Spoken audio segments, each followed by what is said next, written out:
Hi everyone, today we are going to be diving into k-nearest neighbors algorithm, or commonly known as KNN algorithm. It is a simple yet very powerful supervised machine learning algorithm. If you're new here, then I am Radhika. This is my YouTube channel Datazard. If you have not subscribed to the channel, then please do consider subscribing, as I don't want you to miss out on any future videos. And now without further ado, let's get started. So k-nearest neighbors is actually a supervised machine learning algorithm. What supervised machine learning algorithm means is we will have independent features and we will also have our target. This means we will have labeled data, and if we have labeled data, then we can use k-nearest neighbors. Now you know that for supervised machine learning, we have two types of problems. First is regression problem, and the other one is called as classification problem. And k-nearest neighbors helps us to solve both regression problems as well as classification problem. If you don't know what supervised machine learning is or what regression and classification is, then I have already uploaded a video about these in my channel, and I highly recommend you watching that. Now let us try to first understand a real life analogy for this. So let us consider that you and 4 other friends, you decided to go out for dinner. Now you have to decide which restaurant you need to go to depending on which cuisine you want to eat. So suppose this is you, friend F1, friend F2, friend F3 and friend F4. Now you voted that you want to eat Indian food. F1 voted that they want to eat Thai food. F2 voted they also want to eat Indian food. F3 voted they also want to eat Indian food. And F4 voted they want to eat Italian food. So now 3 people out of 5 voted for Indian food, which means Indian food is in majority. So you decided that you will go to an Indian restaurant. This is the same logic that goes behind the scene in the working of KNN algorithm. Let's try to understand how KNN works. Now the question is, how does KNN work? Well, this would depend on whether we are solving a classification problem or a regression problem. So let us first consider a scenario where we are solving a classification problem. So in classification, we know that our target variable will be a discrete variable. So taking an example of whether an email, it could be spam or ham. So this is a problem of classification problem. So in this scenario, the way KNN would work is, suppose we have our data set and we plot it, and the plot looks something like this. These blue are spam ones and ham are shown by yellow ones. Suppose this is our use case. Now the first thing that we need to see is, we first need to choose K in KNN. So if you look at KNN, K stands for K number of data points and NN stands for nearest neighbors. So we are on the lookout of K nearest neighbors for our new test point. So suppose our new test point lies somewhere over here. So now what we need to do is, we first need to find distance of this point with all the other points in our data set. So we are going to find distance of this red point with all of these blue points and all of these yellow points. Then we are going to find the nearest points, and amongst them we choose K nearest neighbors. Suppose our K that we take is equal to 5 right now. Now I will tell you how we choose this K, but let's just focus on how this works. So now suppose our K is equal to 5, and with 5 neighbors we tried to draw a boundary, and these were the 5 neighbors for this red point. Now because this is a classification problem, we are going to use something called as majority voting. So we are going to see out of these 5 data points, what is the majority vote for each of these data points. So we know that all of these, they are blue labels, and blue means it's spam. So we will categorize this one as spam, or we will categorize this as a blue data point. Suppose now that we take an example somewhere over here. Now for this example, we are again going to plot the 5 nearest neighbors. So now for this data point, we are again going to find distance of this data point with all the other data points, and then we are going to choose the 5 nearest neighbors for these. So the 5 data points which are closest to this red point. Now suppose those 5 data points were these data points. So amongst these 5 data points, we are again going to do majority voting, and we know that majority of these, they are yellow, and yellow stands for ham. So we will classify this red point as yellow point, or it is a ham, which means it's not a spam. So essentially what we are doing here is we are doing majority voting. This was when we were solving a classification problem. Now suppose that the problem in hand is a regression problem. So now we have regression problem in hand. Suppose we are solving house price prediction problem. And in house price prediction, we again plot our data. Because we are solving supervised machine learning problem, so we will have our independent features along with the target variable. So let me just quickly plot it. Suppose now our data looks something like this.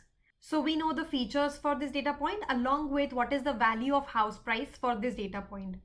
Now suppose we have another data point which comes out somewhere over here. And now we need to predict the price of this particular house. So what we do is we again try to find the distance of this point with all the other points in our data set. This step is similar to what we do for classification as well. So we tried finding distance with all of these data points, and then again suppose we have k is equal to 3 over here. So what we do is we try to find those data points which are closest, and we need to get 3 such data points. Suppose that the data points that we figured out were these data points. So these 3 were the closest to this yellow point depending on the distance. So now what we do is, suppose the price of this house was 1 million. Suppose the price for this house was 2 million, and for this one it was 3 million. So what we now do is we try to now find the average of these. So in classification we were doing majority voting, but here we will find out the mean of these data points. So mean of this would be equal to 1 million plus 2 million plus 3 million divided by 3, which is 6 million divided by 3, which is 2 million. So we are going to say that this house would be for 2 million. So the only difference that comes between KNN regression and KNN classification is at the very last stage. If we are solving a classification problem, then we do majority voting, and if we are solving a regression problem, then we find out the mean of those k nearest neighbors for this data point. So the way it works is, first we load all the data points, then we choose the value of k, then we get the new data point where the label is unknown, which means this is the target that we need to predict. Calculate the distance between this new point and all the other data points whose target variable is known. So this is why we knew all the target values for these green dots, and that's why we calculated distance of this yellow point with all the other green dots. Then we find the k nearest neighbors to each of these new data points. Once done, if we are solving regression problem, then we calculate the mean of the target value of the k nearest neighbors, or if it is classification, then the majority vote amongst these k nearest neighbors is chosen. Now the next question in KNN is, how do we choose the value of k? So this k is actually a hyperparameter, which means we have to experiment with different values of k and then choose the k which best suits our use case.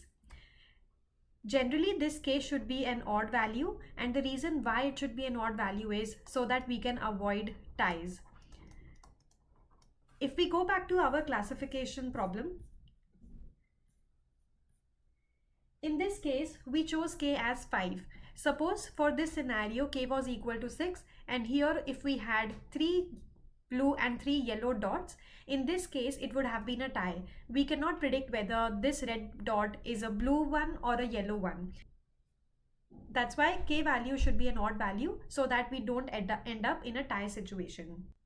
Now it is important to remember that if it is too small, if the k value is too small, then this might lead to overfitting, because our k is sensitive to outliers. or sensitive to noise. And when it is sensitive to noise, it is able to capture the noise, which means we might not be predicting the right value. If k is too big, then in this case, we might be underfitting. In this case, when it is too small, our decision boundary is actually very zigzag, very jagged. But when it is too big, our decision boundary is quite smooth. And because of that smoothing, we are getting an underfitted model. So it is important to remember that right value of k should be chosen. One of the ways to do this is using cross-validation. So we can use cross-validation to determine what value of k best suits our scenario. Now for k and n, I have been saying nearest neighbors multiple times. So when we say nearest neighbors, then how do we actually measure that these are nearest neighbors? And this is where the distance matrix comes into picture. Now this distance matrix can be of two types depending on which type of variable are we dealing in. First is if we are dealing with continuous variable, and the second is when we are dealing with discrete variables. For continuous variables, we could have 4 different types of distance matrix that are commonly used. First is Euclidean distance. Second is Manhattan distance. Third is Minkowski distance.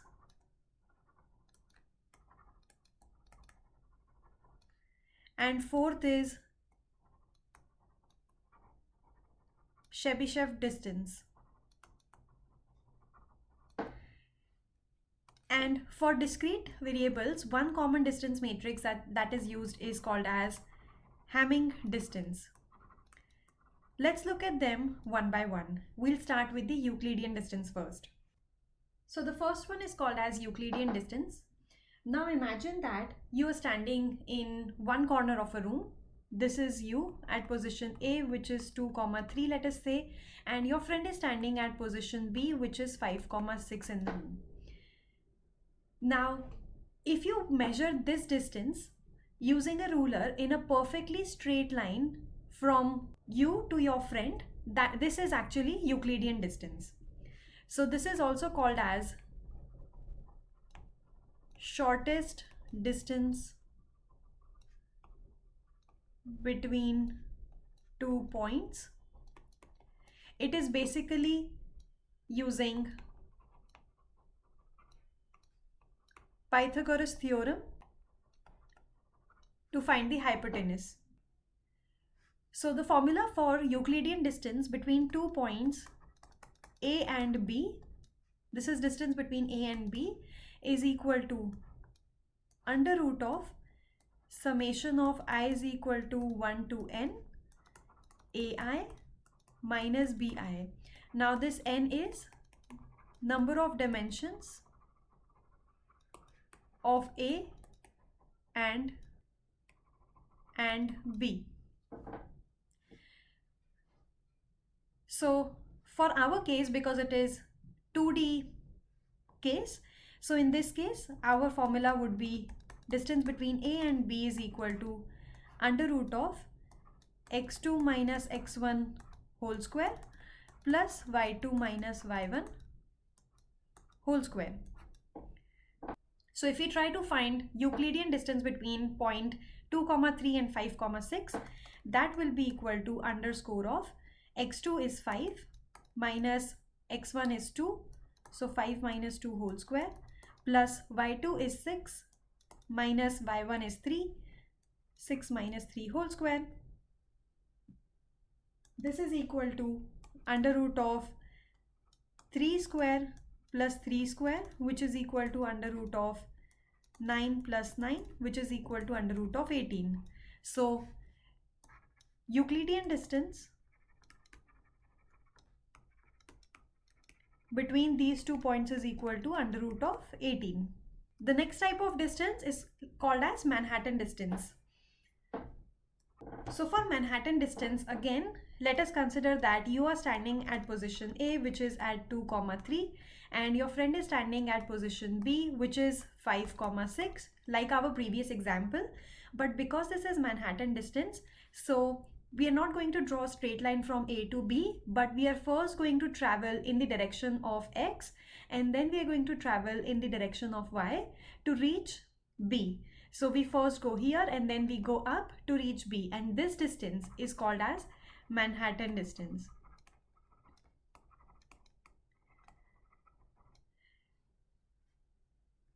So Manhattan distance, you could imagine this like walking streets in a city. You cannot go within the block, but you would go around the block to reach from position A to position B. Now the formula for Manhattan distance, which is generalized formula, is equal to distance between A and B. Manhattan distance between A and B is equal to summation of I is equal to 1 to n mod of AI minus BI. Now this n is again number of dimensions of A and B. In our case, we have 2 dimensions. So distance between A and B will be equal to mod of x2 minus x1 plus mod of y2 minus y1. So our x2 is 5, x1 is 2, so mod of 5 minus 2 plus our y2 is 6, y1 is 3, so 6 minus 3. This will be equal to 3 plus 3, that will be equal to 6. So the Manhattan distance between these 2 points 2, 3 and 5, 6 is 6. Next is something called as Minkowski distance. Now the generalized formula for this is distance between A and B is equal to summation of I is equal to 1 to n mod of AI minus BI whole to the power P to the power 1 by P. Now here n is number of dimensions of A and B, and P is a parameter which determines the nature of distance matrix.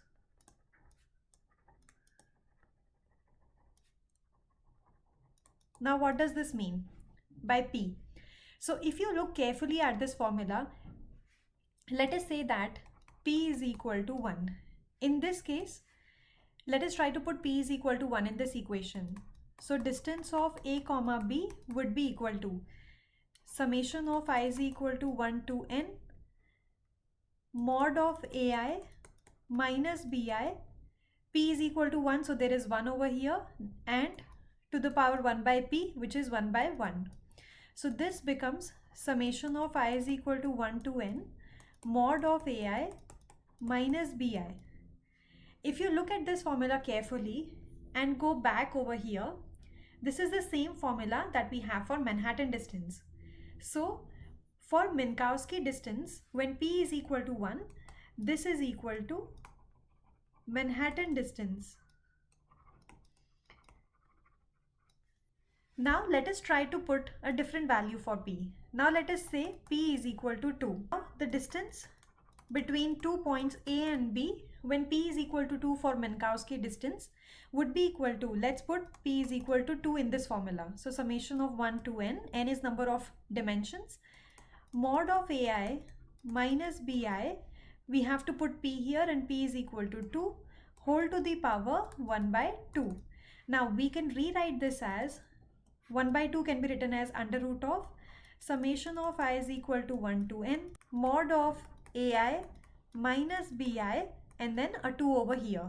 If you look carefully at this formula and let's go back up here, we know that this formula is equal to this formula, and this formula was for Euclidean distance. In Minkowski distance, if P is equal to 2, then this becomes Euclidean distance. Now there is another distance which is called as Chebyshev distance. So when P is equal to infinity, that's when we get Chebyshev distance. And the formula for Chebyshev distance is distance between A and B is equal to max of I mod of AI minus BI. When we put infinity in this formula, that's when we will get this. And this is called as Chebyshev distance. I hope I'm pronouncing this right. Now let us try to evaluate our same points 2, 3 and 5, 6 and try to find their value for Minkowski distance when P is equal to 3. I'll rewrite the formula. So distance of A, B for Minkowski distance is summation of I is equal to n mod of AI minus BI whole to the power P whole to the power 1 by P. So we are taking P is equal to 3 and again our 2 points are A and B. B is 5, 6, A is 2, 3 and we need to find distance between them. So distance A, B for Minkowski will be equal to, first our formula for 2 dimensions would become mod of x2 minus x1 plus mod of y2 minus y1, these whole to the power P and this whole to the power 1 by P. So now we have mod of 5 minus 2 to the power 3 plus mod of 6 minus 3 to the power 3 and this whole to the power 1 by 3. So this will be equal to 3 to the power 3 plus 3 to the power 3 whole to the power 1 by 3. So this is 27 plus 27 whole to the power 1 by 3, which is equal to 54 to the power 1 by 3. So if we try to find distance between 2 points, it will be something like this. This is our Minkowski distance when P is equal to 3 is 54 to the power 1 by 3. Now let us try to find Chebyshev distance. And again, I'm going to take 2 points A and B, which is 5, 6 and 2, 3. Would be something like this. So for Chebyshev distance, the formula is max of I AI minus BI. So for our 2D case, this is max of mod of x2 minus x1 and mod of y2 minus y1, whichever is higher. So this is max of mod of x2 minus x1 is 5 minus 2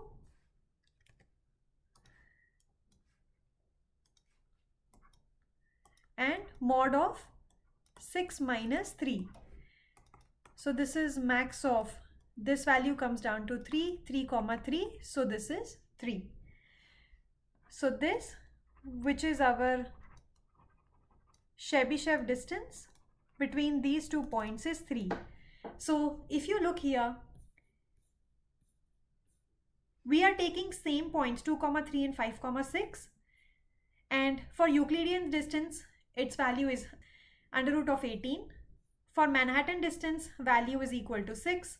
For Minkowski distance, when P is equal to 3, then the value is 54 to the power 1 by 3. And for Chebyshev distance, the value between the same 2 points is 3. So depending on the distance measure used, our distance would come out as a different value for the different types of distance matrix used. That's why it's important to choose the right matrix for your problem. Now the last distance that we have is something called as Hamming distance. Now for Hamming distance, this is used for discrete data. Let us consider there are features like